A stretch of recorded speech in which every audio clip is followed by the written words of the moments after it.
my gosh, I look like Wednesday Addams. I guess it is time for Halloween. Hey everybody, Wednesday Addams here.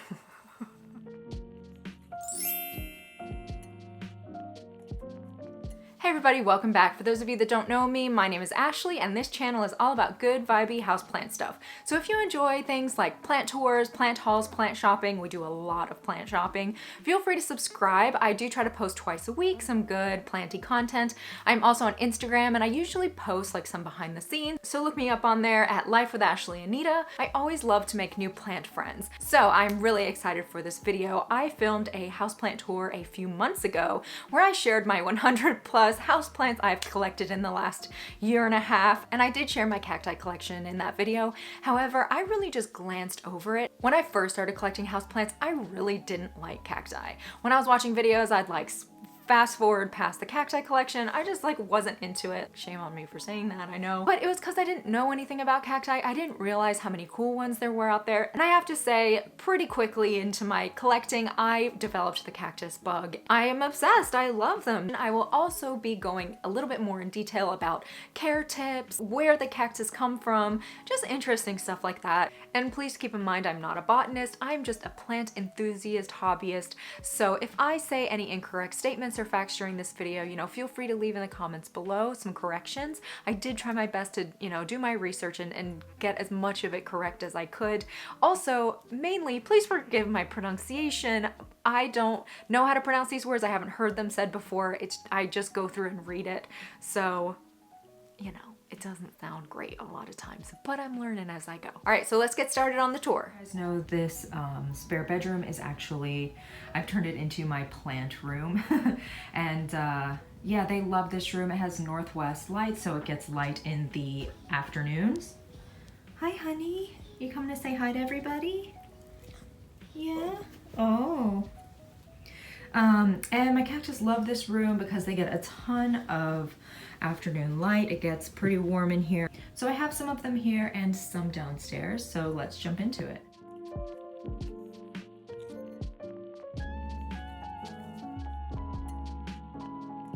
The first one I wanted to share with you guys is actually this beautiful spiral cactus. This was a wish list plant for a long time, and it's absolutely beautiful how it like grows into a spiral. This was one of the first ones that I was like, oh my gosh, like that's kind of interesting. That's not super boring. From the time I got it a few months ago, it's already put out a lot of new growth, and it is more of a fast growing type of cactus. And you can actually, like, I could take this little top part off and propagate it, and it's in a little cactus planter that I got from Walmart for I think like $8 or something. Out in the wild, these can grow upwards of 13 feet tall. They can bloom quite a bit. However, this one's not ever put out a bloom, and it can produce a fruit when the blossoms have been pollinated. When I first started collecting cacti, I was under the assumption that they don't need much watering. You know, they're cacti, they live in the desert, they're not used to rain.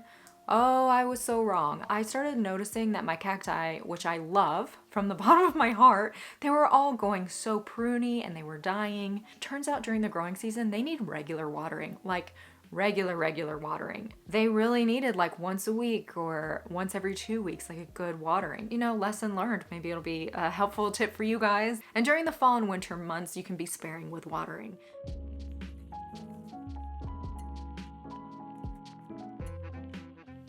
So next up is this beautiful astrophytum cactus, and look how stunning it is. When I first saw this plant, I couldn't believe it. I had never seen anything quite like this. It really reminds me of a piece of art, and I absolutely am obsessed with this plant. However, they can be pretty expensive and hard to find. So I am actually growing this type from seed. Astrophytum are native to Mexico and also some areas in the United States. And like most other cacti, they enjoy full sun. I make sure not to leave their roots in water because it will quickly cause root rot for them. Now there's about 6 different types of species of astrophytum. This one is Astrophytum asterias. The reason why they're expensive and somewhat hard to find is they take years and years to get to this size. They also have the most incredible blooms. This one put out a yellow bloom, and it was absolutely beautiful.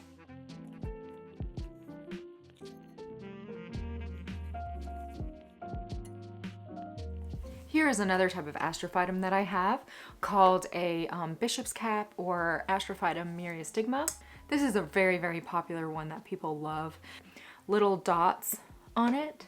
Those are actually the spines. I ordered this one on eBay, I believe, for like $10 or something. I found it a great deal on it.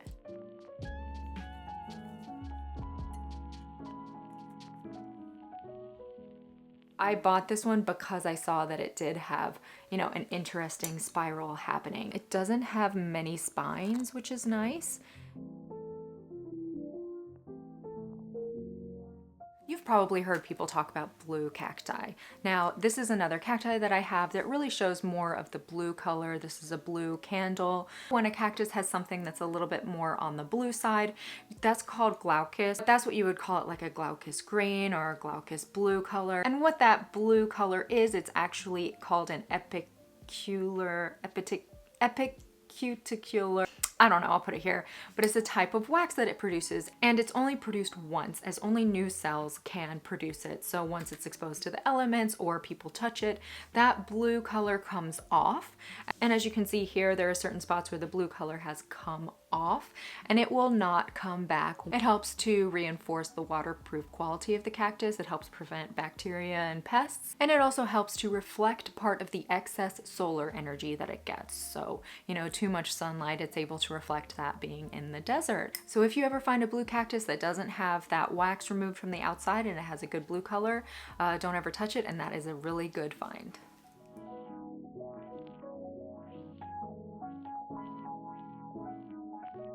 And I think this one might actually be my #1 favorite, tied with astrophytum, but it is my booby cactus. This one is awesome. As you can see, it looks like boobs. It is a blue cactus as well. It is also easy care. It enjoys, you know, regular watering during the growing season. And all these cactus also benefit from a little bit of fertilizing from like a 20-20-20 type of fertilizer. I found this one at the Victorian in Atlanta, and I also got like a little tiny one. I'm not sure if she has a little bit of scale or what's going on there, but I'm thinking about getting some insecticidal soap to put on there, because I read that with cacti that can be helpful, because they are, you know, they can be prone to scale, and some insecticidal soap will take care of that. And these are native to northern central Mexico. All right, this next one is called a succurbia. I will put the name here so you can see. But it forms a clump, it puts out lots of pups, and then it just grows kind of up bigger and bigger and more clumpy. They put out absolutely beautiful blooms, and it is native to Bolivia.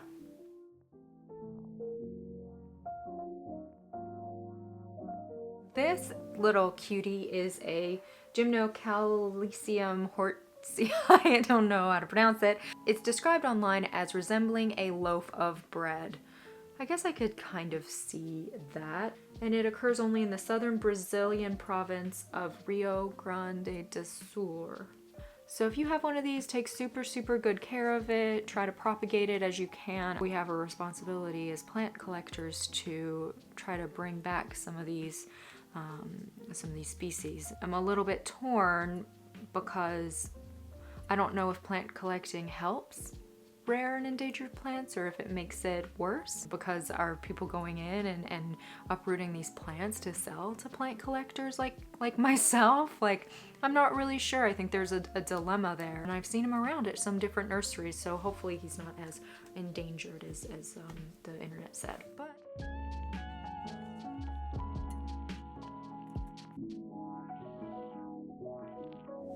I'm obsessed with paper spine cactus. That's the common name for this kind. It is a TEPHROCACTUS papyracanthus, papyracanthus, and it just means this is a paper spine. And then if you have the ones that look just like this, but without the paper spine, those are called pine cone. They originate in Argentina. The spines really feel like paper, like you can touch them. So here we have a super cute cactus. It is called a plumosa cactus or feather cactus. And as you can see, it is because the spines look feathery, and I'll tell you what, they are quite feathery. This one is pushing out a yellow bloom, and they're said to have a strong smell. Well, I don't smell anything. They are native to Mexico. I think with cacti, a moisture meter is key, and also making sure it's in super, super well-draining soil, whether it's a succulent soil, cacti soil, or, you know, make sure it has a lot of gritty rock and stuff in there.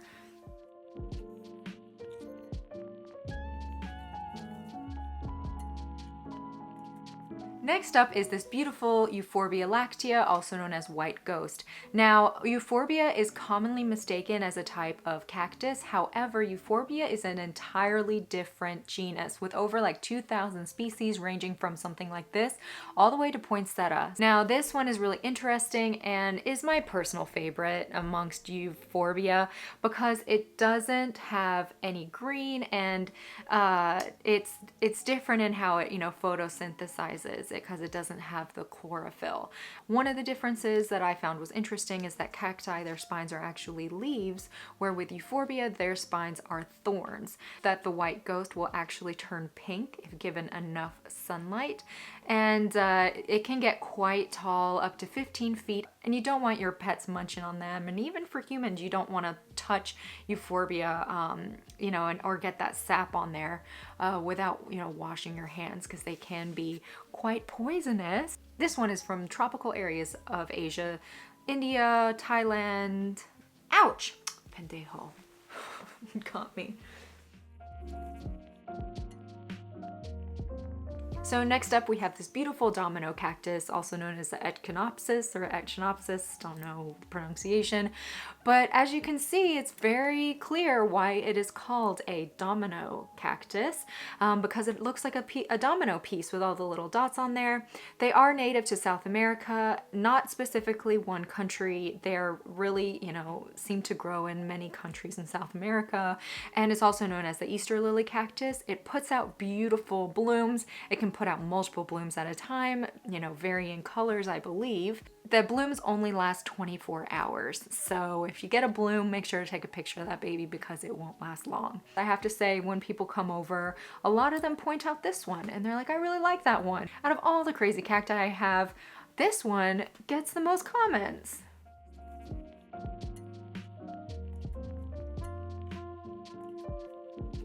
Next up, we have another type of euphorbia, which is known as a Euphorbia snowflake. This is a different type of cacti. I don't even know what that is. And it is known as snowflake because it has the like white wax coating on there, and it is absolutely beautiful. Again, they can become very clustered. Sometimes if you're looking at euphorbias, you'll see the name spurge, and that's another word that people use for euphorbia. This particular euphorbia is native to South Africa. I just noticed that, as you see here, there are some pups growing. Look at all your babies, mama. Next up is a very popular type of cactus, which is an old man cactus. Yes, that is a hairy looking cactus, isn't it? So you see old man cactus and old lady cactus, and there are different types of old man cactus, which is what this kind is, but I believe that this one is specifically cephalocereus seniles, native to eastern Mexico. The spines that are hairy are called TOMENTUM, and it helps to keep the plant stay cool in the hot desert sun, reflects the light, that kind of thing, helps with absorption, helps with moisture. Don't let the cute little soft spines fool you. It has some serious spikes in there. I don't know. Up next is a really cool cactus called a totem cactus. And as you can see, it has no spines. It's totally smooth. It has really interesting shape to it. And based on my research, it was discovered in 1931 on the Baja California Peninsula off the road in a small area by a plant explorer named Howard Gates. Apparently it is a mutation that causes it to look like this and, you know, doesn't have its spines and that kind of thing. It is slow growing. It can reach up to 10 to 12 feet, but it takes many years to get to that point. It doesn't produce flowers or seeds. However, you can take propagations off of it. So next up we have a Christmas cactus. Now these are very popular. They're quick growers. They, you know, they don't mind a bit of of watering, and they're native to eastern Brazil, and they all came from there. And when I say they all came from there are different types of these. There's Easter ones, which are more rounded. There's a Thanksgiving one. And I forgot to mention the most interesting part is that the reason why they are called Christmas, Easter, Thanksgiving cactus is that they bloom around Thanksgiving, Easter, and Christmas. So depending on which one you buy, it'll bloom around that time. So if you're not sure which one you have, wait and see when it blooms and it will let you know. You can usually find these at different grocery stores, nurseries around the holiday season. They make great houseplants. They're absolutely beautiful. Their blooms are stunning. They also make great gifts as well if you have a fellow plant lover. This is another interesting cactus that I have. I don't know if it's an old man or old lady. I don't even know what type it is. So if you know, please leave in the comments below. I would love to know. It's really cute. I found this little planter at Ross for really cheap. Let me know if you guys know what kind this is. I wish I knew. So in here I have my astrophytum seeds propagating. Now I ordered some seeds on Etsy of the type I'm interested in, which is like Super Kabuto or something. And I got one of these little containers from Walmart, and it's like a Tupperware container, and I just poked some holes in there. I used regular all-purpose potting soil. And here they are. It's been a few months now, and they're just slowly coming along. As you can see, they're like barely starting to develop their signature little like polka dot spines on the very tippy top. I keep the soil moist based on my research. It needs it at this stage. But yeah, they're doing great. My little astrophytum babies. This is one of the windows in my bedroom, and I have a few Hoyas up here. And then I also have some of my cacti. Next up, we have another type of euphorbia. This is called a corncob cactus. Usually a lot of times is what it's called, but again, as we've discussed, it's not a cactus, it is a euphorbia. Now again, be careful when handling euphorbia because they are poisonous, but it's pretty easy to see why it is called a corncob almost a cactus, why it's called a corncob euphorbia, because it looks like a corncob. This one is native to South Africa. Do put out a lot of pups. Next up, we have the super cute bunny ear cactus. It's pretty obvious to see why it's called bunny ear cactus. It's actually a type of Opuntia, and you'll see them in different, like, where their spines are different colors. Now this is where the spines are more white colored. I've seen them more yellow. I've seen them almost like orangey brown. Do want to be exceptionally careful handling these types of cactus. Their spines come out really fast. They are in the skin so quickly, and it's not just one in the skin, it's like 30 in your skin at one time. They're native to northern central Mexico. Really, really cool cactus. Next up, we have another type of Opuntia. This is an Opuntia cantare. I really love this one because it looks like polka dots to me, and it is absolutely stunning. These are also known as a type of prickly pear. This one is native to Argentina and Brazil, but for the most part, the spines are cute little polka dots. What is that? Oh, a hair, dog hair. Story of my life. You see how it's kind of becoming a little puckered looking here. Like this part is smooth, but here it's puckered, and it looks like it's kind of pruning a little bit here as well. It's gone too long without water, and you need to give it some good watering. So I will be giving this one some good watering today. That was a perfect example for you guys. Here we have another type of astrophytum. Really, really beautiful. I love the way the stems are. This one you kind of see around, it's quite common versus the more uncommon asterias that I showed you before. So now I'm in my living room. Yes, I was watching the Great British Baking Show. I keep most of my plants upstairs in my plant room, and then the rest of them down here. I have some more dotted throughout the house, as you saw in my houseplant tour, but for my cacti, it's mostly just those couple areas.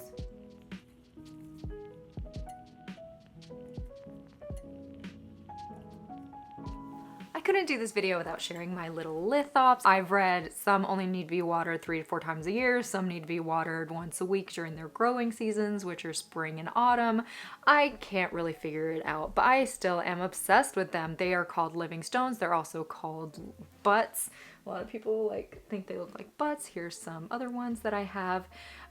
They're really cool. They are native to South Africa. Mine are pretty boring compared to some other people's. I'll post some pictures here so you guys can see what they can look like. They're really cool. Thanks so much for watching, guys. That finishes up my plant tour and my cactus euphorbia collection. I hope you enjoyed. If you did, please subscribe. And I always love and appreciate feedback, so let me know what you thought in the comments below. Look me up on Instagram. I love to make new plant friends, and I will see you guys soon. I hope you have a fantastic rest of the day. Bye!